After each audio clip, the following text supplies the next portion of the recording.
राष्ट्रवादी पत्रकार कैसे हैं आप बताइए। मणिपुर पूरा नॉर्थ ईस्ट जब जल रहा था तब सीमा हैदर की वाहवाही हो रही थी। जो पत्रकार है, एंकर है, वो तो न्यूज़ वही दिखा रहे हैं जो ऊपर से उनको मिल के आएगी, लिख के आएगी स्क्रिप्ट में। देखिए हमारे मेजर आशीष जी जो थे, मनप्रीत जी जो थे, COL मनप्रीत जो थे, बहुत दुख की बात है, वहाँ मोदी जी फूलों से बरसात करवा रहे थे और यहाँ हमारे शहीद हो गए थे। यही तो दुख की बात है कि प्रधानमंत्री अभी तक गए भी नहीं, कोई मुआवजा भी नहीं मिला। तो जब पुलवामा अटैक हुआ था तो मोदी जी डिस्कवरी पर आ रहे थे, और आज जब ये फिर से ऐसा अटैक कुछ हुआ है तो मोदी जी फिर से अभी रैलियां कर रहे थे। कहीं ना कहीं जल रहा है पाकिस्तान, लेकिन थर थर काँप रहा है तो मोदी जी की वजह से नहीं काँप रहा है।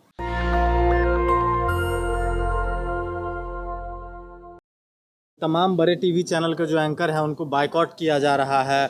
14 एंकरों का जिसमें लिस्ट है, तमाम एंकर को बायकॉट कर दिया गया है। आपका क्या कहना है?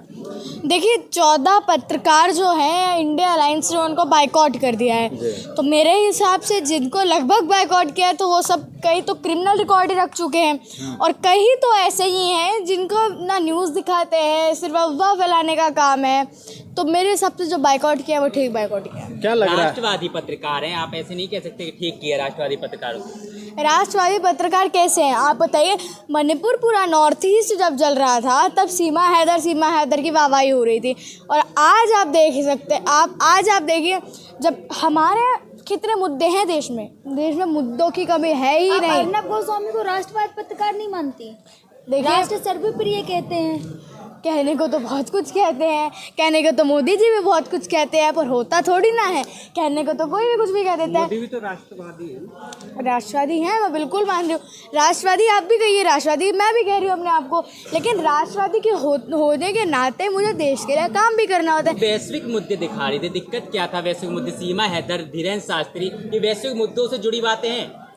देखिए बहुत सारी बातें हैं, लेकिन देखिए कहने को बहुत कुछ है। मैं आपको जानकारी में बताऊँ तो कई जगह है। मैं बोला ना सीमा हैदर पे, आपने बोला सीमा हैदर है, धीरेन्द्र शास्त्री को तो बात ना करें, हो तो रहने ही दीजिए, क्योंकि वो तो अलग ही है। चौथे स्तंभ का इस तरीके से अपमान किया जाना, वो भी जो है इंडिया अलायंस के द्वारा, कहाँ तक सही लगेगा?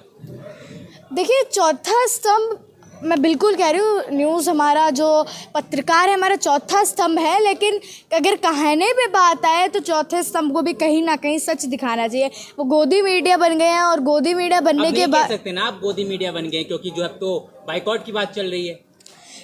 काफ़ी रीजंस हैं। मैं इंडिया अलायंस ने जिस तरह से बाइकआउट किया है उसमें चित्रा त्रिपाठी भी हैं हमारी, और कई तो ऐसे ही पत्रकार हैं, मैंने बोला ना क्रिमिनल रिकॉर्ड्स हैं, कई तिहाड़ जा चुके हैं पहले भी, या कई रिकॉर्ड्स उन पे बने हुए हैं। तो मेरे हिसाब से आधे तो वो ही हैं, और बाकी जो नए बने हैं वो अलग हैं।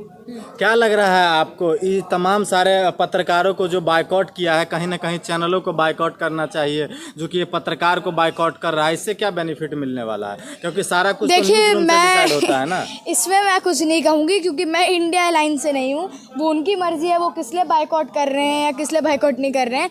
मैं बस यही अपनी टिप्पणी दे सकती हूँ। आपके फेवरेट पत्रकार थे, उनको बायकॉट किया जा रहा है और आप कह रही हैं कि मैं कुछ नहीं कहूँगी।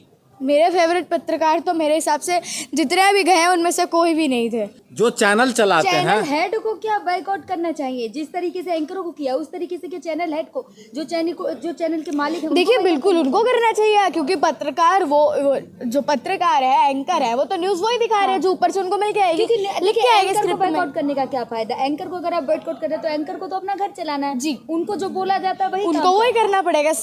बिल्कुल जाहिर सी बात है, उनको स्क्रिप्ट लिख के आती है, उनको स्क्रिप्ट पढ़नी होती है, उनका टीपी पढ़ रहे होते हैं वो लोग, तो वो हम देख सकते हैं कि जो स्क्रिप्ट राइटर है तो उनके होना चाहिए, चैनल के डायरेक्टर मुखिया को होना चाहिए। आपके अनुसार से और टीवी एंकरों को बायकॉट होना चाहिए? देखिए फिलहाल जितने मेरी लिस्ट में थे वो सारे तो यही हैं लिस्ट में मेरी, क्या पर जितने मैंने, अंजना ओम कश्यप नहीं थी? अंजना ओम कश्यप जी भी थी, पर अंजना ओम कश्यप जी का भी होना चाहिए कहीं, लेकिन मेरी जाहिर सी बात है अंजना ओम कश्यप कहीं ना कहीं। कि देश में एक तरफ G20 का माहौल चल रहा था और दूसरी तरफ जवान शहीद हो जाते हैं, क्या लगता है आपको जो है कि G20 कितना सफल रहा देश के लिए? देखिए हमारे मेजर आशीष जी जो थे, मनप्रीत जी जो थे, COL मनप्रीत जो थे, बहुत दुख की बात है, वहाँ मोदी जी फूलों से बरसात करवा रहे थे और यहाँ हमारे शहीद हो गए थे। जवान जो हमारे थे उन्होंने कई आतंकवादियों को मार के शहीद हुए, ये बहुत खुशी की बात भी है। और दुख तो कभी ये जा ही नहीं सकता है, क्योंकि हमारे शहीद जो थे, लेकिन उसके बाद कोई ट्वीट नहीं आया, ना मोदी जी का, ना गृह मंत्री का, ना यही तो दुख की बात है। यही तो दुख की बात है कि प्रधानमंत्री अभी तक गए भी नहीं।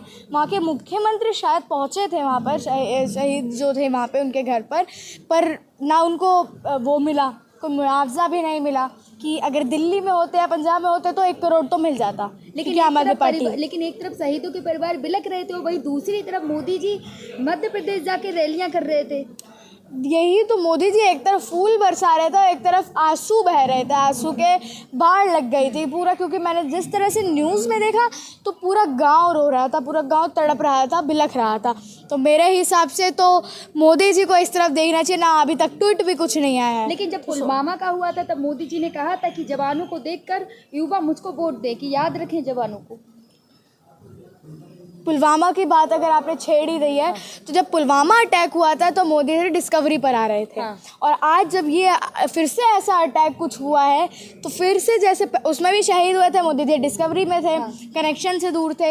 इसमें भी अटैक हुआ है तो मोदी जी फिर से अभी रैलियाँ कर रहे थे। तो कहीं ना कहीं जाहिर सी बात है, माना प्रधानमंत्री हैं, लेकिन जनता में उनका रहना चाहिए कि जनता की बात सुने। अभी तक ट्वीट भी नहीं आया। लेकिन क्या लगता है आपको, हाँ जी। एक तरफ मोदी जी दिवाली मनाते हैं, सैनिकों के साथ मिठाई खिलाते हैं, एक तरफ तो मजदूरों के पैर भी धोते हैं। हाँ। लेकिन देखिए कहते हैं ना, हाथी के दांत खाने के कुछ और होते हैं और दिखाने के कुछ और होते हैं। तो ये वैसी बात है। सत्यपाल मलिक जो देश के पूर्व गवर्नर रहे हैं, उनका बयान आया था कुछ दिन पहले कि इस देश में 24 का चुनाव उफान पे है।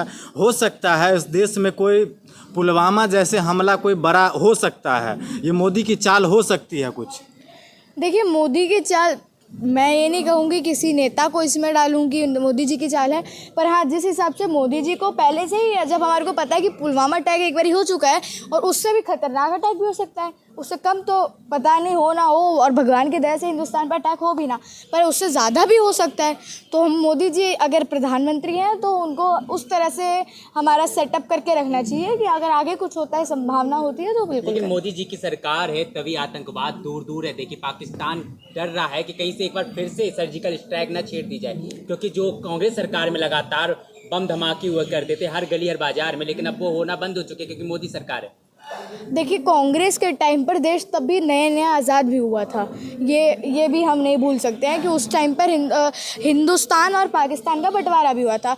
तो वो टाइम भी अलग था, वहाँ पे बम अगर हो रहे थे तो वो भी कर, और हाँ, बहुत कंट्रोल कांग्रेस ने भी किया था। और पाकिस्तान अगर थर थर काँप रहा है तो बिल्कुल जाहिर सी बात है, हमसे कहीं ना कहीं जलन, ईर्ष्या भाव भी आ रहा होगा, बिल्कुल कह सकते हैं, क्योंकि हमारे से ही निकला हुआ है, हमारे हिंदुस्तान से एक ही टुकड़ा तो है वो। ईर्ष्या भाव भी आ रहा होगा, कहीं ना कहीं जल रहा है पाकिस्तान, लेकिन थर थर काँप रहा है तो मोदी जी की वजह से नहीं काँप रहा है। नेशनल दस्तक की आपसे गुजारिश है कि अगर इसको बचाना चाहते हैं तो नेशनल दस्तक को सब्सक्राइब करने के लिए रेड कलर के सब्सक्राइब बटन को दबाएं, फिर बेल आइकन की घंटी दबाएं। नेशनल दस्तक को बचाने के लिए बहुत जरूरी है कि हर खबर को शेयर करें, लाइक करें, कमेंट जरूर करें।